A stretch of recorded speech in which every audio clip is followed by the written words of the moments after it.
This is Grand Theft Auto in 1989, playable only on the Commodore 6 with only 1.5 million players. This is the story of how GTA became one of the best video game series of all time. The second GTA video game was slightly different to the rest. You could only play it in an arcade.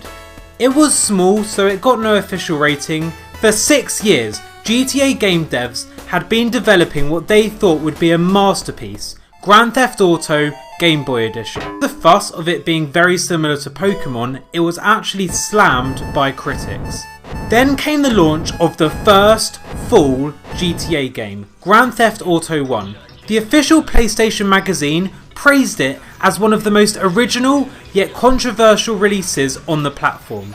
As part of the 2D gaming universe at this time, it featured a bird's eye camera view.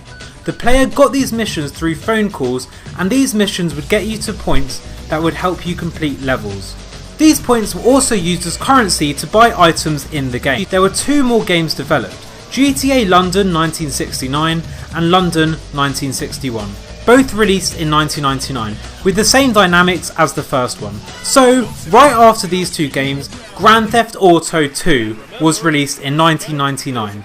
The gameplay was very similar to its predecessor, 2D, bird view camera and many missions. If you played the PC version back in the day, you could choose from noon and dusk version, and there was an improvement in graphics. It was available on PlayStation, Dreamcast, PC and Game Boy Color. And now we're slowly entering the 3D universe with Grand Theft Auto 3, released in 2001. It introduced the third-person POV. Now players can see an open world through the innovative over-shoulder camera. Story-wise, we're also going back to Liberty City, first introduced in GTA 1. We're playing as Claude. During a bank robbery, Claude is shot by his girlfriend and he got arrested by the police and sentenced to be in jail. As he and another prisoner were transferred, both of them escape and get in the way of a crime boss. As Claude is quenching his thirst for revenge, his wanted level increases, which can make you being chased by policemen or avoid getting captured. Following up on the 3D universe, now we're presenting Grand Theft Auto Vice City, released in 2002. This is the 6th full game in the franchise, and now we're in a city based in Miami. Here we're playing as Tommy Vercetti, a mafia hitman who after a deal has gone wrong, he's looking out for some revenge. The players are constantly completing main and side missions, unlocking playable areas. Now, Grand Theft Auto San Andreas was, and still is, one of the most important titles of the saga. Released in 2004, it has the same graphics as the previous titles of the 3D universe. We're now playing as CJ, or Carl Johnson, framed with charges of murder by dirty cops. To keep him on the streets, CJ has to complete certain missions. So, what's different? Well, now we can actually fully roleplay as CJ by personalising his appearance, exercising and more. During the time GTA 4 was in development, Rockstar Studios released a couple of packs to expand the story of the universe. Those stories are Grand Theft Auto Liberty City Stories, where we're playing as Tony Cipriani. This game was released in 2005 and the mission we must complete is making Tony the right hand of the mafia boss. The following year, Grand Theft Auto Vice City Stories was released, and now he is looking to create an empire in Vice City. These stories set as a preamble for the HD universe, where Grand Theft Auto 4 is the leading man. Released in 2008, this platform increased the gameplay and rendered graphics into a more realistic and detailed level. We're now playing as Niko Bellic, an immigrant with big dreams who arrived at Liberty City. Here, you can travel the city in different vehicles, and during combat you can use several weapons. It's also the introduction for the first person mode, which can be used while driving cars. It also has a multiplayer mode up to 32 players. This game had 2 exclusive DLC contents called The Lost and Damned and The Ballad of Gay Tony, which expanded the story even more.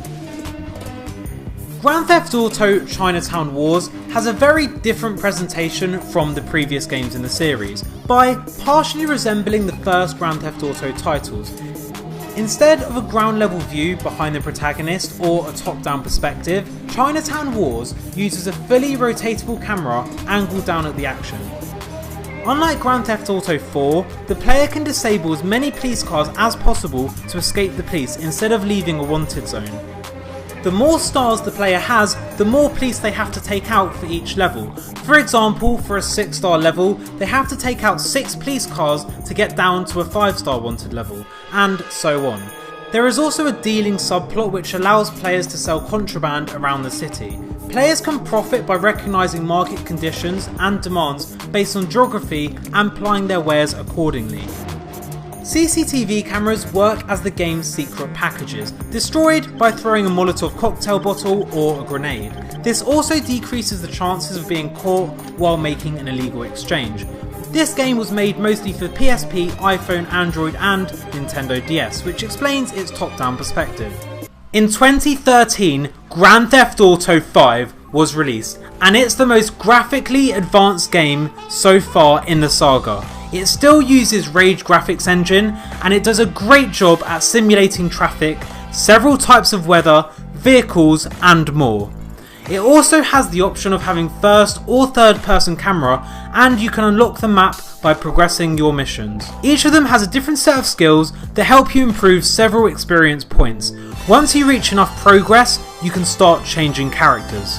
This was one of the most successful titles of the saga, selling over $800 million just on its first day. It's the third most popular game of all time, selling over 110 million copies as of 2020.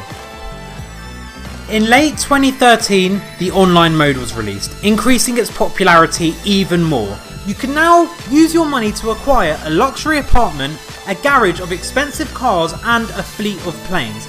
The experience was so detailed, you could even get insurance for your cars and a mechanic to deliver them to you. At first, you could only play a handful of minigames with other people, including rock, paper, scissors, car races and team deathmatch, but Grand Theft Auto Online allowed people to make their own custom games. I remember having a fist fight on a cargo container floating in the sky with players, and whoever was the last person standing on the crate would win. Rumours have it they got their inspiration from Mr. Beast. There were even extreme car stunt races in the sky that were so hard, if you blinked at the wrong moment, you'd have to restart. And now we're here. It's 2020 and GTA has one of the most dedicated gaming fan bases around.